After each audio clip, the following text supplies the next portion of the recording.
Hey guys, I was just rotating my tires from front to back, and I was going to inspect the brakes. I've got 95,000 miles on this 2020 Ranger now, and I'm inspecting the brakes because I figured I'd need to do them soon. And look at that, I've still got about a 1/4 inch on these pads in the back. Well, you can't really see the rear one from this angle, but this one here's got a 1/4 inch. That's in the rear. And then I come up here and look at these ones, and they look pretty good too, about a 1/4 inch in there. So I guess I don't need to change those.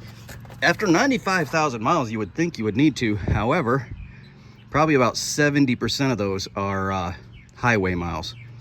So I guess we'll let it hang for a little bit. I might be doing a brake change tutorial in the future, but it may not be in the near future. So anyway, that's what you can expect out of a 2020 Ranger original brake pad life.